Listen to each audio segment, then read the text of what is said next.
시퀀스 투 시퀀스 발표를 진행을 할게요. 여기서부터 이제 저는 그 자연어 처리에서 번역으로 넘어가게 되는데, 번역으로 넘어갈 때 이제 가장 많이 나오는 내용이 시퀀스 투 시퀀스이긴 해요. 그리고 이제 그 시퀀스 투 시퀀스의 대표적인 논문이 이제 요 논문이긴 한데, 이제 시퀀스 투 시퀀스 러닝 위드 뉴럴 네트워크. 그러니까 이렇게 뉴럴 네트워크를 활용을 해서 그 번역 문제를 해결했다. 이게 논문이라 보시면 됩니다. 그래서 전반적인 구조를 보면은 번역이 필요한 원문이라는 게 있어요. 이걸 이제 SRC라고 부르는데, 뭐 지금 보면 How are you라는 단어가 들어가고 그 단어를 인코더에 넣어요. 인코더는 이제 그냥 RNN 모델이라고 보면 돼요. RNN 모델인데 얘를 왜 인코더라 부르느냐? 데이터가 이제 시퀀스로 들어간다는 거는 how, A-R-E-U 하고 그다음에 이게 모델에 들어갔겠죠? 단어를 이제 토큰으로 쪼개가지고 그럼 여기서 다 처리를 한 다음에 하나의 벡터 데이터만 출력을 하는 거라서 인코더라 부르는 겁니다. 그래서 보시는 것처럼 출력되는 건 컨텍스트 벡터고 얘는 이제 코드로 짜게 되면은 얘는 이제 히든이라 보면 돼요. 인코더에 히든 벡터가 나와가지고 그게 디코더로 넘어가서 디코더에서 정답 번역문 그러니까 How are you의 정답급 얘를 이제 제대로 잘 번역한 문장 이제 잘 지내라는 단어잖아요. 그럼 이 단어도 같이 디코더에 넣어가지고 이 디코더가 이 인코더의 컨텍스트 벡터랑 같이 이렇게 어쩌고저쩌고 연산을 해서 나오는 결과물이 이 디코더의 예측값 어떻게 지내세요라는 단어를 나오게끔 하는 게 이 시퀀스 투 시퀀스의 모델 전체 구조다.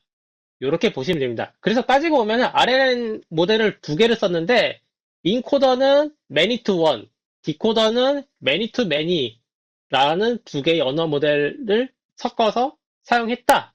이렇게 보시면 됩니다. 그리고 지금 이 사진으로 보면은 이제 모델 학습시키는 방법은 지도학습이죠. 왜냐면은 원문, 그러니까 번역을 하고자 하는 단어, 그리고 지금은 영어로 된 문장이죠. 그리고 그 영어로 된 문장을 어떤 전문가가 잘 번역한 단어, 잘 번역한 문장, 지금은 How are you의 잘 번역한 문장이 잘 지내죠. 요거 두 개를 하나는 인코더, 하나는 디코더에 각각 입력시켜가지고 학습된 결과를 나오는 거니까 이것 따지면 지도학습이라고 보시면 돼요. 그리고 여기서 이제 중요한 게 문서의 접두 전미에 이제 특별한 토큰 SOS, EOS를 넣었는데 이 SOS는 이제 Start of Sentence, EOS는 End of Sentence라는 이제 스페셜 토큰이라고 해가지고 요게 이제 플래그 형식으로 이제 동작한다 보면 돼요. 그러니까 번역이 끝났다. 그러면 EOS 토큰이 붙으면서 그 EOS 토큰을 이제 인디케이터로 활용한다. 이렇게 보시면 됩니다. 그게 이제 이 시퀀스 투 시퀀스의 전체적인 구조라 보시면 되고, 요거 이제 그 베네핏, 이 시퀀스 투 시퀀스 논문이 제안돼서 나온 베네핏은 이제 기존의 기계번역 모델이 이제 통계적 기계번역이라고 해서 스태티컬 머신 트랜슬레이션이라는 모델이 있대요. 근데 이 모델을 기반으로 기계 번역을 주로 했었는데, 그러니까 옛날 구글 번역이라고 보시면 돼요. 근데 옛날 구글 번역이 그렇게 성능이 좋지는 않았었거든요. 그거를 이제 개선하기 위한 제안된 논문이 시퀀스 투 시퀀스다. 라고 보시면 됩니다. 그리고 이 시퀀스 투 시퀀스의 가장 장점이라고 보면은 가변 길이 시퀀스 처리. 이게 무슨 뜻이냐면은 옛, 요건 이제 이 모델을 기반으로 얘기를 할게요. 요거는 이제 그 저번에 발표를 했던 그 요 LSTM 그러니까 RNN 계열 모델로 객체명 인식을 했던 그 디코더를 그대로 가져온 거거든요. 그러니까 지금 보면은 매니 투 매니 방식으로 서울이란 단어는 로케이션, 연합뉴스란 단어는 올거나이제이션, 뭐 한예린 기자는 펄슨 이렇게 단어 태그 이렇게 매칭을 해가지고 어떤 엔티티, 그러니까 객체에 대해서 그 객체가 어떤 태그를 갖는지로 이렇게 1대1 매칭을 해주는 모델이 있어요. 그걸 이제 NER 타스크에 사용되는 이 매니투매니 RN이나 보시면 되는데, 그걸로 단어 번역을 할 수가 있습니다. 그래서 지금 보시는 것처럼 디코더 하나로 단어 번역을 하는데, 어떻게 단어 번역을 하느냐? 지금 보면 I want to go home이라는 단어가 있으면은 I는 나는이라는 단어장으로 이제 매칭이 가능한 거고, want는 원하는이라는 태그로 매칭이 가능하고, to는 뭐 무엇 무엇로, go는 이제 무엇 무엇 하다, home은 집이라는 이제 각각의 영단어를 기반한 그 번역된 그 해당 단어의 번역된 값을 단어 태그 이렇게 묶을 수가 있잖아요. 그러면은 그거를 적용을 했었을 때 이 NER 방식의 번역기를 사용하게 되면 I want to go home이라는 단어가 지금 보시는 것처럼 나는 원하러 가다, 집 이런 식으로 이제 번역이 되는 거죠.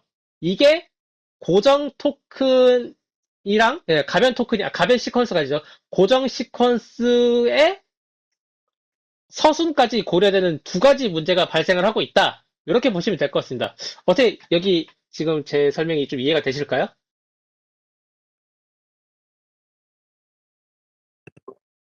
조금 돼요. 네. 네.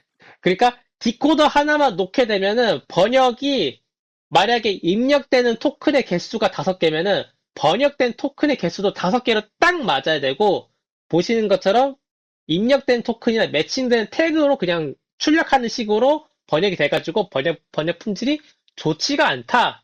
이렇게 보시면 될 것 같습니다. 그리고 이제 그거를 개선을 한 게 이제 시퀀스 투 시퀀스고 시퀀스 투 시퀀스에서는 이제 보이는 것처럼 그래서 지금 요렇게 이제 단어 태그식으로 번역을 하면 또 어떤 문제가 발생을 하느냐?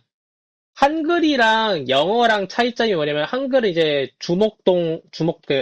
SOV 구조이고 영어는 이제 주어, 동사, 목적어 구조잖아요.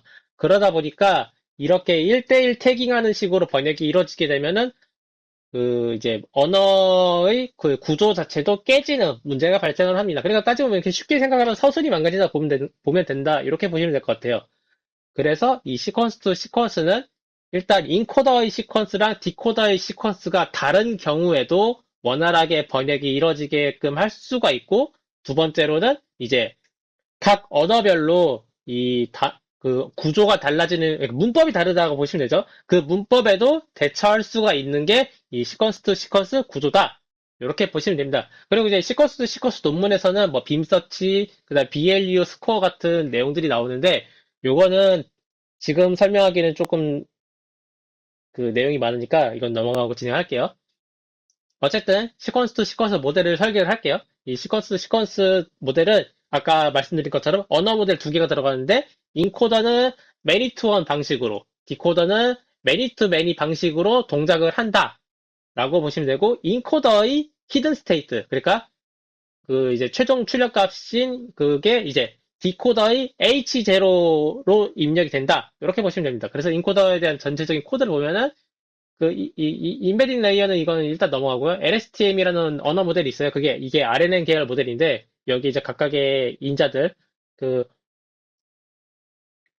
그 이제 입력을 해주고, 포워드에서 이제 인베드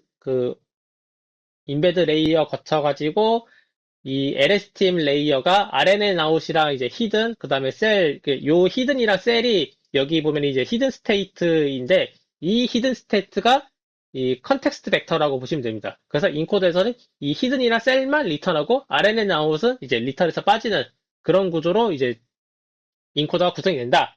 라고 보시면 될 것 같고, 얘를 디코더가 받아가지고, 최종적으로 매니 투 매니니까 RNN 아웃을 출력을 한다라고 보시면 되는데 그 RNN 아웃이 이제 여기 보시는 거죠. 중간 이제 그 언어 모델의 중간 출력물인 RNN 아웃을 이제 풀리 커넥티드 레이어를 통과를 시켜가지고 이제 제대로 된 단어로 그 트랜슬레이션 할 수 있게끔 그 따지고 보면 이 FC 레이어가 클래시파이어 레이어라 보시면 돼요. 그게 이제 진행이 된다. 그래서 최종 결과물은 단어 예측을 하고, 그 다음에 EOS 토큰이 발생을 한다. 그러면 이제 그 뒤에는 자동으로 패드 토큰이 채워지게끔 이 디코더 시퀀스 출력이 되게 만들어주면 됩니다.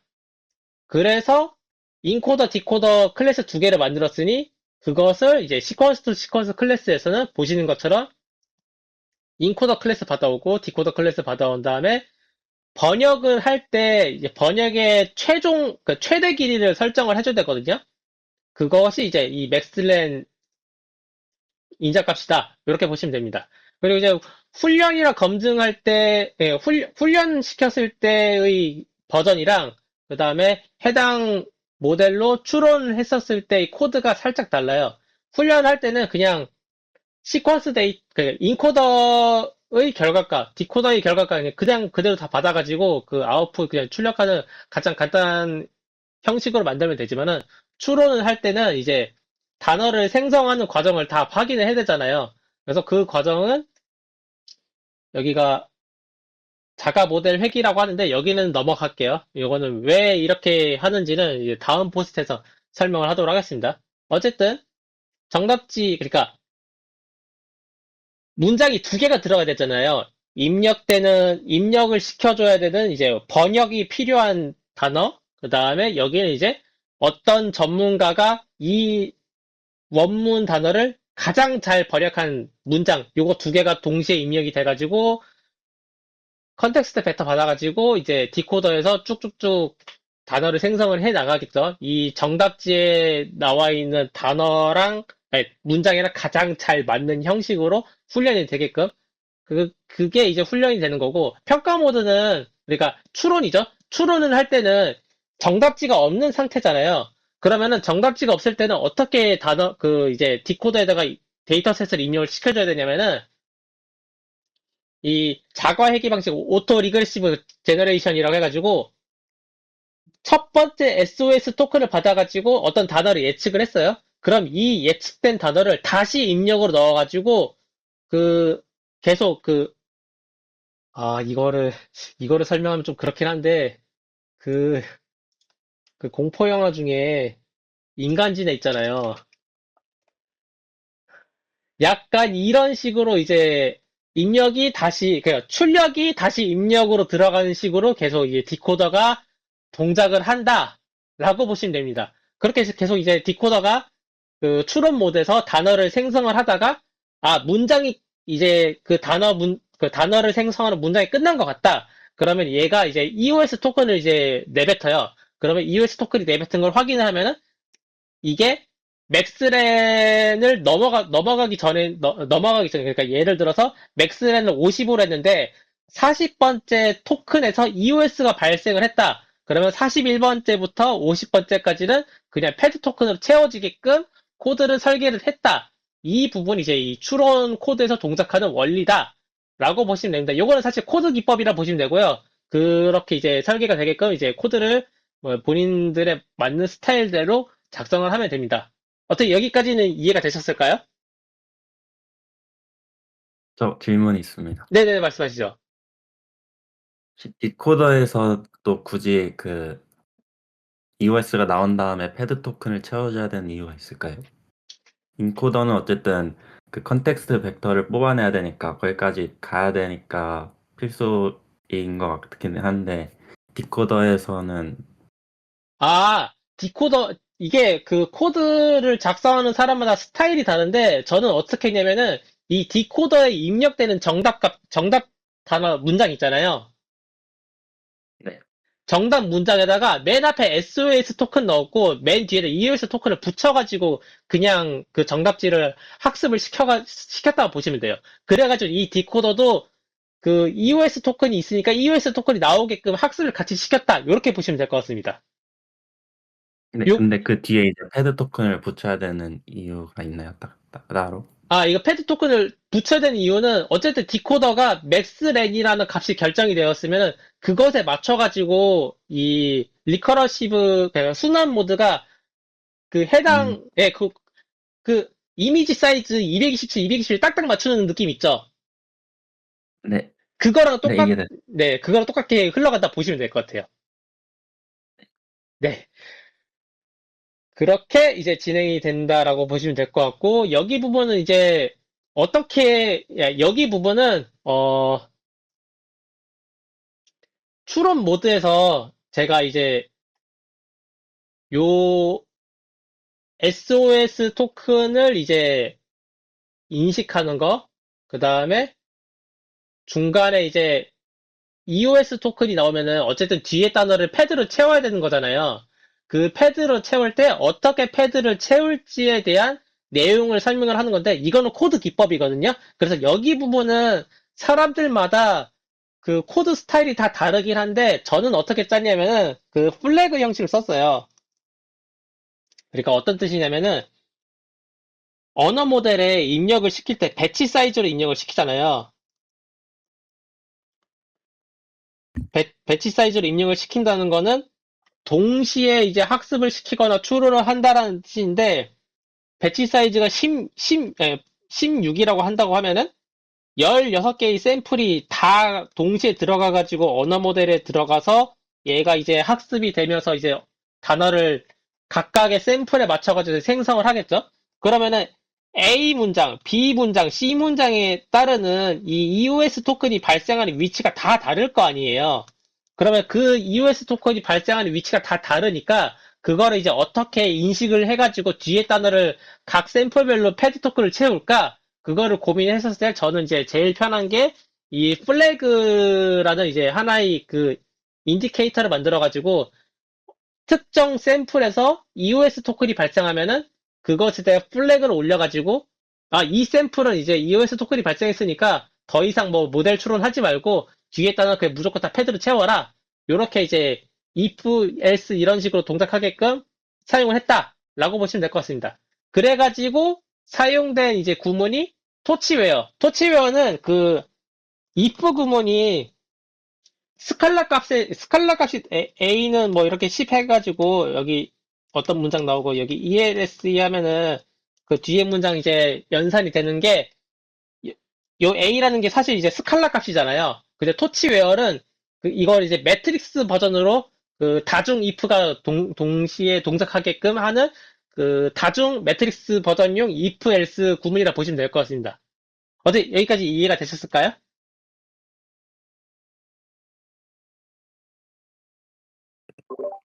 네. 네. 예. 그래서 이런 이제 코드 기법이 적용이 된다라고 보시면 될 것이죠. 이 토치웨어 같은 거는 이제 넘파이 라이브러리에서 나오는 이제 메서드인데 앞으로 이제 이런 메서드가 자주 활용이 될 거예요. 그래서 이런 메서드들도 잘 알아두셔야 된다. 이렇게 보시면 될 것 같습니다. 그래서 이제 실습을 했어요. 실습을 하는 데이터셋은 그 AI 허브에 있는 방송 컨텐츠 한국어, 유럽어, 번역, 말무치 데이터셋을 가져왔는데 이게 어떤 식으로 구성이 되어 있냐면은 여러 개의 폴더 이렇게 나눠져 있고 한국어가 독일어로 어떻게 번역이 됐는지, 한국어가 프랑스어로 어떻게 번역이 됐는지, 한국어가 이탈리아로 번역됐는지, 그리고 이제 그 반대는 어떻게 번역되어 있는지에 대한 내용이 다 나와 있어요. 그리고 데이터를 이제 하나 뜯어보면은 얘 같은 경우는 이제 원문, SRC 데이터는 독일어고 타겟 코드, 그러니까 번역된 단어는 한국어다라는 게 이제 명시가 되어 있고 원문은 이제 독일어로 어떤 문장을 넣어 놨는데 그 문장이 어떻게 이제 최종적으로 번역이 되는지 그것에 대한 이제 src, tar 쌍으로 구성된 데이터셋이다 라고 보시면 됩니다. 그리고 이제 그 사이에 뭐 1차 조정, 2차 조정이 있는데 이거 무슨 뜻이냐면은 번역가가 3명이 붙은 것 같아요. 하나의 그 독일어 문장에 대해서. 그래서 A라는 번역가, B라는 번역가가 이 독일어 문장에 대해서 번역을 이제 노가다를 했겠죠. 사람이 일일이. 그럼 이제 그거를 이제 보고서 이제 최종적으로 어떤 문장으로 제일 잘 번역한 게 맞을까라는 거를 이제 최종 번역문으로 이렇게 넣어놨다. 라고 보시면 될 것 같습니다. 그리고 이게 이제 제이슨 파일이거든요. 그래서 이 제이슨 파일을 이제 당연히 데이터 전처리를 하는 과정을 해야 되는데, 이 제이슨 라이브러리를 써가지고 지금 필요한 데이터가 이 해당 제이슨의 문서 번호, 그 다음에 얘가 독일어 코드, 한국어 코드, 원문의 해당되는 센텐스 데이터, 번역문에 해당되는 센텐스 데이터, 요거를 이제 추출하는 코드를 이제 작성을 했고요. 그 다음에 이거를 이제 판다스 데이터셋으로 판다스 데이터셋, 그 데이터 프레임 데이터로 관리를 하기 위해서 데이터 타입을 변형을 시키면은 보시는 것처럼 그 데이터셋의 총 개수, 지금 보면 이제 12만 개 정도 데이터가 있다고 보시면 되고, 그다음 문서 아이디, 근데 번역은 이제 독일어에서 한국어로 번역을 했다. 이렇게 표현을 했고요. 원문은 이제 독일어고, 번역문은 가장 잘 번역한 문장만 가져와가지고, 그것이 이제 한국어로 이렇게 쭉쭉쭉 이제 센텐스 관리를 했다. 엑셀로 이렇게 관리했다. 이렇게 보시면 될 것 같아요. 그 이제 데이터 전처리 쭉쭉쭉 진행을 하는데 데이터 전처리는 이제 어 뭐 그냥 간단한 이제 뭐 그 특수 문자들 이제 처리해주는 과정을 진행을 했다 보시면 돼요. 그러니까 그 뭐 점이나 쉼표 같은 거 그런 거 없애주는 과정이 있어야 되거든요. 그런 이제 데이터 전처리를 진행을 했다라고 보시면 될 것 같고 그 다음에 그 뭐 중복되는 데이터나 뭐 누락된 데이터 이렇게 좀 데이터가 깨져 있는 데이터들이 있어요. 그런 거를 하는 걸 이제 데이터 클리닝이라고 하는데 여기 부분에서 이제 데이터 클리닝이 이루어졌다라고 보시면 됩니다. 그래가지고 데이터가 한 지금 보면 498개에서 332개로 한 100개 정도가 그 깨진 데이터셋이어가지고 그걸 이제 날려버렸다. 이렇게 보시면 될 것 같습니다. 그 다음에 텍스트 전처리라고 해가지고 지금 보면 이게 문장이거든요. 이 문장을 토큰이라는 단어로 토큰이라는 이제 항목으로 분절을 시켜줘야 돼요. 근데 그 분절을 해주는 게 토크나이저라는 게 있는데 이 토크나이저가 머신러닝 기법의 토크나이저가 있고 어떤 이제 딥러닝 AI 모델을 가지고 그 분절을 시켜주는 토크나이저가 있어요. 근데 지금 제가 사용한 거는 딥러닝 기반의 토크나이저를 사용을 했고, 이 딥러닝 기반의 토크나이저는 허깅 페이스에 올라와 있는 이 토크나이저를 사용을 했었습니다. 그리고 이 허깅 페이스는 아마 이제 나중에 여러분들이 그 라지 랭귀지 모델을 다루게 되면은 여기는 이제 항상 접속을 해가지고 뭐 모델 다운로드 받고 뭐 이렇게 진행을 할 텐데 그래, 간단하게 얘기를 하자면은, 여러 연구자들이 자기가 연구한 모델을 여기 이제 이 호갱 페이스라는 사이트에 올려요. 그러면 그 모델을 다운받아가지고, 그, 여러 가지 이제 본인에 맞는 작업에 사용을 하게끔 이제 잘 사용할 수 있게끔 지원해주는 그런 그 API 서비스, 호스팅 서비스 플랫폼? 이렇게 보시면 될 것 같습니다.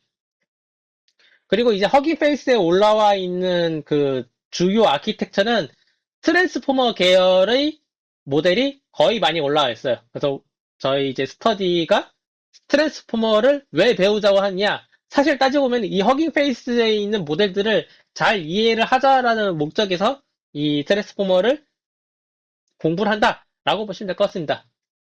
그래서 여러분들의 최종 목표는 이 허깅 페이스에 있는 모델들을 잘 활용하는 사람이 되는 거다. 이렇게 보시면 될 것 같아요. 그리고 이제 허깅 페이스에는 여러 가지 이 라이브러리, 어쨌든 이게 라이브러리 형식으로 보면 되거든요. 그래서 PIP 인스톨 트랜스포머라는 이거를 설치를 하면은 이 허깅 페이스에 있는 모델들을 사용할 수 있는 이제 간단한 메서드들이 있어요. 그런 메서드를 활용하기 쉽게 도움을 줍니다. 그래서 지금은 이제 아까 말씀드렸다시피 토커나이저를 사용을 하고 싶은 거잖아요. 이 토커나이저가 독일어를 잘 토큰화 시켜주는 모델이 있고 한국어를 잘 토큰화 시켜주는 모델이 있어요. 그걸 이제 여러 연구자들을 올려놨는데 저 같은 경우는 이제 버트 베이스 절먼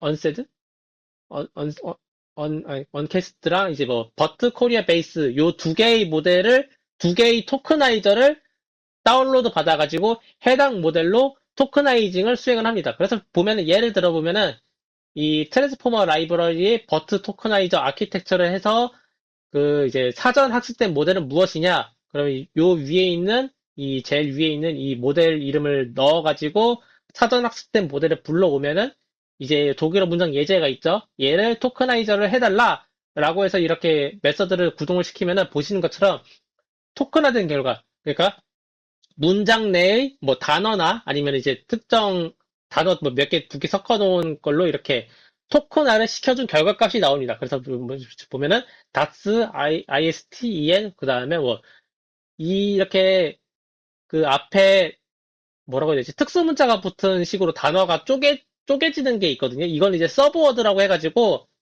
어떤 긴 단어가 있으면 그 긴 단어의 그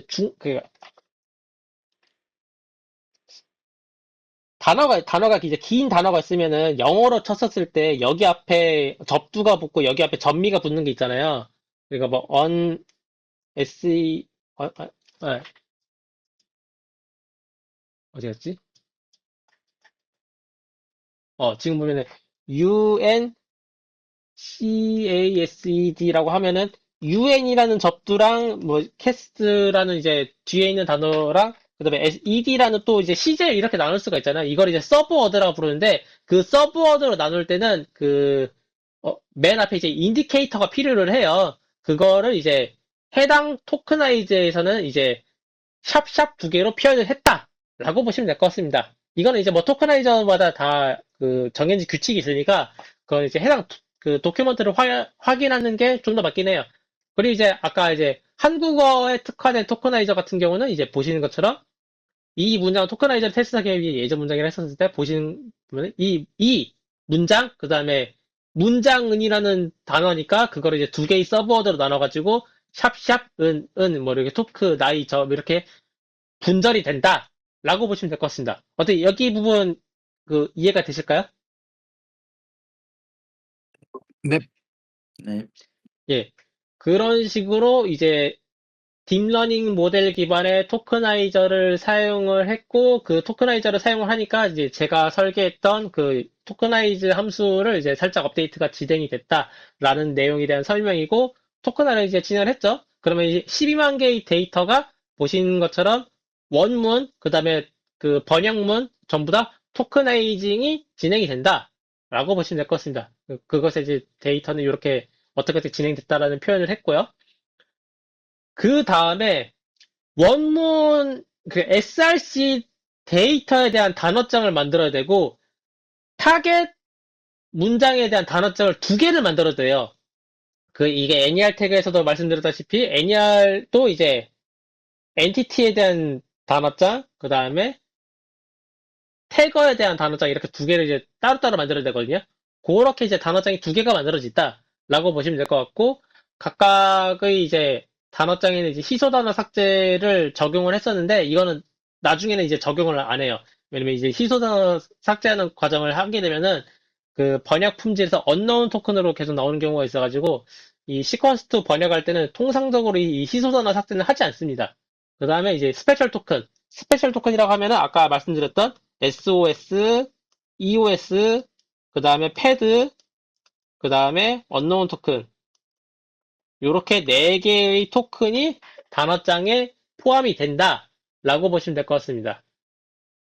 그래서 이건 이제 희소 단어 그 배제 작업을 하려고 이제 분석을 한 건데, 지금 뭐 중복되는 단어가 몇 개 있는지 이제 분석을 하고, 그 다음에 희소 단어 몇 개 있는지 확인을 하고, 지우면서 동시에 이제 스페셜 토큰, 패드, 언노운 토큰, SOS, EOS를 넣어가지고, 원문, 그러니까 독일어 단어장이랑 한국어 단어장에 단어가 몇 개 포함이 되어 있는지를 확인하는 작업을 거쳤습니다. 그래서 독일어 단어장은 약 2만 개, 한국어 단어장은 약 2만 2천 개의 단어장이 관리가 되고 있다라고 보시면 될 것 같습니다. 어떻게 여기까지 이해되셨을까요? 네. 네. 그러면은 단어장이 만들어졌잖아요. 그럼 단어장에 인덱스가 있을 거 아니에요. 지금 한국어 같은 경우는 0번부터 22,729번까지 있을 거고, 독일어 같은 경우는 0번부터 22,503번까지의 인덱스가 있을 거 아니에요. 그러면은 범주형 데이터인 독일어나 한국어를 해당 인덱스인 정수형 데이터로 변환하는 과정인 정수 인코딩이 필요합니다. 그래서 그 정수 인코딩 과정을 거치면은 지금 점점 그는 더 이상이란 단어의 인덱스가 225, 19, 26, 159번으로 이렇게 정수화가 되고 그걸 이제 검증을 해야 되니까 디코딩 해가지고 잘 정수 인코딩이 되는지를 확인하는 과정을 거쳤다라고 보시면 될 것 같습니다. 그래서 이 텍스트 시퀀스라는 이제 함수가 그 정수 인코딩을 해주는 함수인데 이건 제가 따로 설계한 함수예요. 그래서 요거는 이제 그 조금 있다가 어떻게 설계했는지를 보여드리도록 하겠습니다. 그 다음에 이거는 저만의 스타일이에요. 그 번역문의 맨 앞에다가 SOS 토큰을 붙이고 맨 뒤에다가 EOS 토큰을 붙이는 작업을 수행을 했다라고 보시면 돼요. 그래서 헤드, 테일, 인설트라는 함수로 이제 정수 인코딩이 된 번역문, 그래 지금은 한국어 문장이죠. 한국어 문장이 맨 앞에다가 SOS 토큰 붙이고 이제 뒤에다가 EOS 토큰을 붙이는 작업을 수행을 했다라고 보시면 돼요. 이거는 이제 사람마다 스타일이 달라요.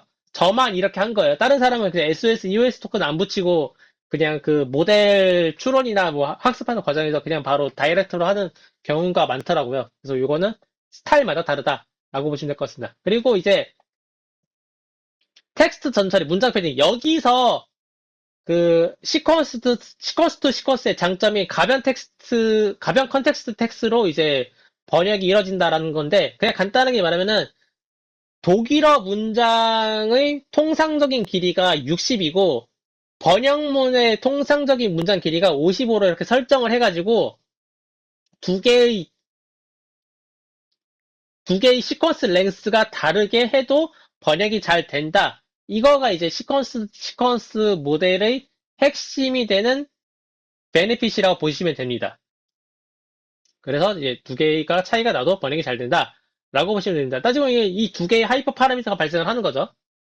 그리고 이제 문장 패딩을 진행을 해야겠죠. 그 문장 패딩이 뭐냐면은 그 단어마다, 아니, 그 문서마다 문장의 길이가 다 다르잖아요. 그러면 그 문장의 길이를 하나의 그 피팅을 해준, 그 문장 길이를 모두 똑같이 맞춰준다라고 보시면 될 것 같아요. 그러니까 예를 들어서 어떤 문서 안에 있는 토큰의 개수가 50개다. 근데 지금 이제 시퀀스 랭스를 60으로 설정을 했으면은 뒤에 10개의 패드 토큰을 채워가지고 해당 문서의 문장 길이를 60으로 맞추는 작업을 수행을 한다. 이게 이제 문장 패딩이라고 보시면 됩니다. 이건 이제 그 CNN 모델 돌릴 때 입력 이미지 사이즈로 뭐 224, 299 이렇게 딱딱딱 맞추는 작업이라 보시면 돼요. 어제 여기까지 이해가 되셨죠? 넵. 예. 그렇게 텍스트 전처리가 다 끝났으면 이제 데이터 로더로 변환을 하고 이제 실습을 진행을 했습니다. 실습 이제 뭐 여러 가지 하이퍼 파라미터들 이제 원문의 단어장 개수, 번역문의 단어장 개수, 원문의 문장 길이, 번역문의 문장 길이, 그 다음에 인베딩 차원, 연결 차원, 셀 개수. 그러니까 그 모델에다가 이제 넘버 레이어즈를 이제 설정할 수 있는데 그걸 1층에 아니라 2층을 했고요. 그 다음에 학습 방향은 단방향 학습을 해서 그 하이퍼 파라미터 관리를 했죠. 관리를 한 다음에 모델 설계, 아까 이제 했던 내용이랑 동일하게 이제 코드화를 진행을 했습니다. 코드화를 진행을 하고, 이제 그 전체, 그 LSTM 버전이나 GRU 버전 두 가지 버전으로 이제 시퀀스 투 시퀀스 모델을 설계를 했고요. 학습하기 위해서 클래스니까, 클래스에 대한 이제 인스턴스화, 객체화죠. 객체화하는 이제 코드 해가지고 각각 필요한 인자값들 따라락 넣어주고 그 다음에 GPU에서 동작하는지 CPU에서 동작하는지 확인해주고 모델 두 개 들어가는 거니까 이제 모델별로 이제 딕셔너리로 딱 잡아줘가지고 진행을 하는데 여기서 중요한 부분 그 크로스 엔터피 로스 할 때 그 이그노얼 인덱스라고 해가지고 패드 토큰에 대해서는 그 로스 업데이트를 하면 안 돼요. 왜냐면은 로스 업데이트 한다는 거는 이제 간단하게 설명을 하자면 세그멘테이션 할 때 배경을 잘 맞췄는지 안 맞췄는지도 확인을 하겠다는 뜻이거든요. 사실 세그멘테이션에서 배경을 잘 맞추지 않던 그건 상관이 없는 거잖아요. 그것처럼 이제 특정 인덱스, 패드 토큰에 대해서는 그 패드 토큰을 모델이 잘 예측을 했건 안 했건 무시를 하겠다. 그런 이제 그 이제 그 인자값 세팅을 해줘야 되는데 그 부분이 여기 요렇게 이제 진행이 된다. 라고 보시면 될 것 같습니다. 어떻게 여기는 이해가 되셨을까요? 네. 네. 아니요. 네? 넵, 넵. 예, 예, 예. 그렇게 이제 함수 나머지 설계 쭉쭉 진행을 했는데, 여기 부분은 그 모델 트레이닝을 할 때 이 데이터가 어떻게 출력이 되냐면은, 이건 이제 NER 태깅에서 했던 내용이긴 한데,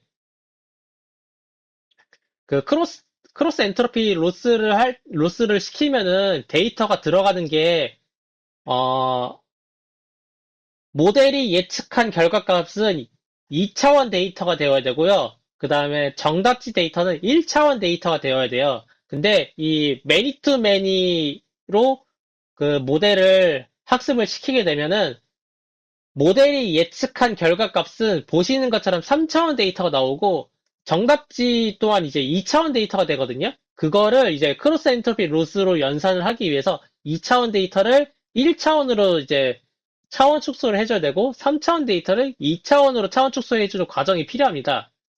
그 과정에 대한 함수가 요 데이터 리쉐이프 그 다음에 cal correct 함수라고 보시면 돼요. 이 cal correct는 이제 2차원에서 1차원으로 3차원에서 2차원, 2차원에서 1차원 줄어들었을 때 이제 단어를 잘 맞췄는지 안 맞췄는지 판별하는 코드라고 보시면 됩니다.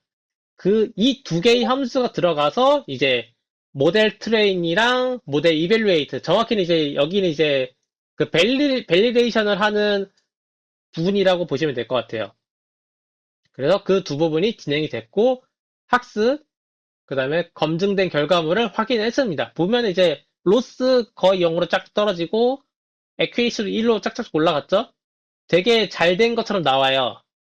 근데 한번 추론해봤어요. 추론했다는 게 무슨 뜻이냐면은 어쨌든 학습이 다 완료가 됐을 거 아니에요. 그럼 이제 PTH 파일이 만들어졌겠죠? 얘를 이제 직접 가져와가지고 이제 CPU에서 이제 임의의 데이터 10개를 가져와서 실제로 추론을 해봤습니다. 그 추론 결과가 요렇게 나왔어요. 결과물이 지금 되게 이상하죠? 여기까지 한 게 이 첫 번째 포스트의 끝이라고 보시면 됩니다. 여기서 이제 잠깐 3분 끌었다 갈게요.